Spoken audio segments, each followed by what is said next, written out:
ज्ञान तो हो गया है। ब्रह्मभूत प्रसन्नात्मा न सोचती न कांक्षति है। समेषु सर्वेषु भूतेषु मत भक्ति लभते पराम, गीता में भगवान ने कहा है ना। ब्रह्मभूत प्रसन्न आत्मा, जो ब्रह्मभूत अवस्था को प्राप्त कर लेता है वो प्रसन्न आत्मा हो जाता है। फिर न सोचती न कांक्षति। कौन सी अवस्था? ब्रह्मभूत। उस स्टेज पर पहुंचने के बाद है। लेकिन अभी हम लोग उस स्टेज पर नहीं पहुंचे। अभी ज्ञान है लेकिन अभी उस स्टेज तक गए नहीं है ना। तो धीरे धीरे जब उस अवस्था को प्राप्त कर जाएंगे तो फिर हम समझ पाएंगे इस बात को। और दूसरा कारण ये है कि कई बार भक्त उस स्टेज पे चला भी जाता है तो भी भगवान जो है वो उसको इस तरह के, क्योंकि संसार में जब तक हम हैं, जैसे मान लीजिए कि आपके आपके आपके शरीर में जो है सेंसेशन नहीं है, ठीक है, हाथ में सेंसेशन ही नहीं, कई बार हाथ पैरालाइज हो जाता है। आपको कोई एक बच्चा था, वो आग में हाथ डाल दिया और जल रहा था हाथ, उसको हाथ सेंसेशन ही नहीं था, हटा भी नहीं रहा था और जल रहा था हाथ उसका, है ना। तो उसी तरह से आप क्या हो जाएंगे? इररिस्पॉन्सिबल हो जाएंगे। क्या हो जाएंगे? इररिस्पॉन्सिबल हो जाएंगे। जिस दिन आपको फीलिंग खत्म हो जाएगा, आपको फील ही नहीं कर पाएंगे सामने वाले व्यक्ति का दर्द है, तो क्या हो जाएंगे आप? जो रिस्पॉन्सिबिलिटी है वर्ल्ड की, फैमिली की, बच्चे की, वो आप नहीं निभा पाओगे, आप इग्नोर करने लगोगे उनको। आप समझ बात? तो इसलिए आप जो है वो केयरलेस हो सकते हैं, इसलिए वो फीलिंग जरूरी है। जब तक हम इस संसार में हम उस फीलिंग से ओवर डोमिनेट नहीं करें वो फीलिंग, लेकिन वो फीलिंग क्या है? जरूरी है, इसलिए भगवान देते हैं। भक्त के अंदर भी आता है, वो जानता है, बल्कि भक्त के अंदर ज़्यादा फीलिंग आता है। आप समझिए, भक्त लोग आप देखो ज़्यादा रिस्पॉन्सिबल होते हैं, और भक्त लोग तो तुरंत घर परिवार छोड़ देता है। हमने देखा इंडिया में कि अगर कोई लड़के को किसी लड़की से प्यार हो गया तो माता पिता के छोड़ के चले जाता है, लड़की भी चली जाती है, लड़का भी चला जाता है ना, और सरेंडर कर देता है जाके, है ना। और लेकिन जो है वो देखो कितना वहाँ पे इमोशन नहीं है इतना पेरेंट्स के लिए। और जो ब्रह्मचारी आश्रम में ज्वाइन करते हैं वो बार बार फ़ोन करके पूछते हैं, मम्मी पापा कैसे हैं आप? वो छोड़ दिया है संसार को, लेकिन उसको ज़्यादा चिंता रहती है। क्यों? क्योंकि एक भक्त होता है ना, वो एक चींटी के लिए भी उसके हृदय में क्या होता है? फीलिंग होता है। दूसरे अपने जो फैमिली मेम्बर उसकी तो बात छोड़ो, एक चींटी जो अपना नहीं है उसके लिए भी फील करता है। वैष्णव जन तो तेने कहिए, पीर पराई जाने जे, हैं? वैष्णव देखो दूसरे की पीड़ा को अपने हृदय में फील करता है, तभी तो प्रचार करता है, तभी तो संसार के कल्याण के लिए सोचता है। तो हार्टलेस नहीं हो जाएगा। डिवोटी जैसे से एडवांस होता है ऐसे नहीं वो क्रूर हो जाएगा, क्रूरल हो जाएगा, हार्टलेस, बल्कि वो और ज़्यादा फीलिंग आता है उसके अंदर, सबके कल्याण के लिए सोचता है, कैसे सबका कल्याण हो ना। यानी कि फैमिली को भूल जाएगा, फैमिली को माया है ये सब, ऐसा नहीं है।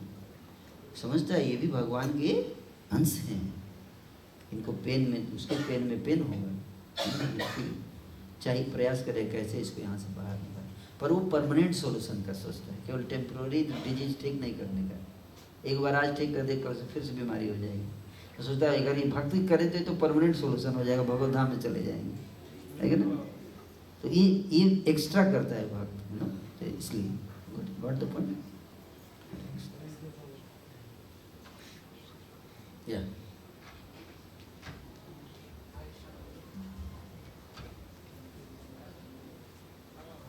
आपको जो क्लास है आपने दिया, हाँ। बहुत अच्छा लगा। तो मेरा ये प्रश्न है, हम लोग तो भक्ति कर रहे थे, तो आप बंगाली में पूछ सकते हैं, बहुत ट्रांसलेट करना। ঠিক আছে, আমরা তো ভক্তি করছি, আমরা বুঝতে পারছি যে ভক্তদের সাথে আছি, ভক্তি করছি, কিন্তু আমরা বুঝতে পারছি যে আমাদের ভৌতিক আসক্তি ত্যাগ করে ভগবানের প্রতি আসক্তি বাড়াতে হবে, কিন্তু আমরা শ্রবণ করছি, কিন্তু আমাদের এই যে উপলব্ধি আর কিভাবে আমরা এই ভৌতিক আসক্তি ত্যাগ করে ভগবানের প্রতি আসক্তি বাড়াতে পারবো, এটা হচ্ছে আমার প্রশ্ন। कि भौतिक आसक्ति कैसे त्याग करें और भगवान के प्रति आसक्ति कैसे बढ़ाएं।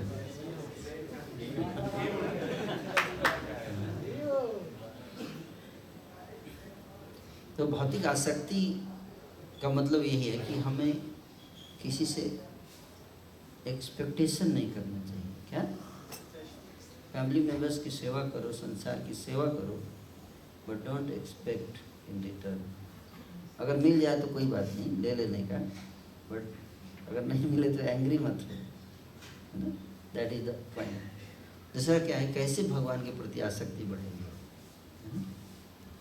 कहते हैं कि कृष्ण भावना भावित मति कृताम यदि कुतोपि लभ्यते तत्र लौल्यम अभिमूल्य मेकुलम जन्म कोटि सुकृत न लभ्यते। कृष्ण प्रेम जो है वो करोड़ों जन्मों के कितने भी पुण्य करो, कृष्ण प्रेम प्राप्त नहीं होगा।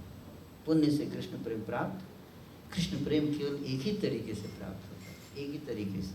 जैसे अगर आपको दूध को दही बनाना है तो कैसे हो, कितना भी उसमें दूध डाल दीजिए दही बनेगा? दूध में कितना भी दूध डालिए दही नहीं बनेगा। कैसे बनेगा? थोड़ा सा दही डालना पड़ेगा उसमें। व्हाट द पॉइंट, समझ में? उसी तरह से किसी भक्त के अंदर जब प्रेम है, उस भक्त के से श्रवण करने से आपके अंदर है,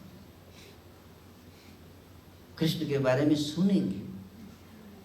जैसे गुलाब जामुन से आसक्ति है किसको? सबको।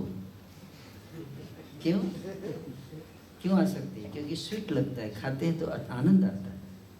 उसी तरह से जब कृष्ण को आप चख लेंगे एक बार तो क्या होगा? वो नेचुरल अट्रैक्शन हो जाएगा, ये आर्टिफिशियल नहीं है। क्या? नेचुरल। तो कृष्ण को जब हम एक्सपीरियंस करेंगे, अनुभव करेंगे, कैसे?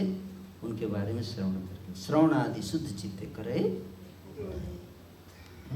कृष्ण प्रेम नित्य सिद्ध साध्य कभू नहीं। तो उनके बारे में श्रवण करेंगे, सुनेंगे। कृष्ण है ही इतने अच्छे, अगर अच्छे से आप सुन लिए उनके बारे में तो आपको प्रेम होगा, अट्रैक्शन होगा, क्योंकि वो चीज़ आपको और कहीं मिलेगा नहीं जो कृष्ण के अंदर है। जैसे आप देखो, आज हमने चर्चा किया कि कितना प्रेम करते हैं भगवान,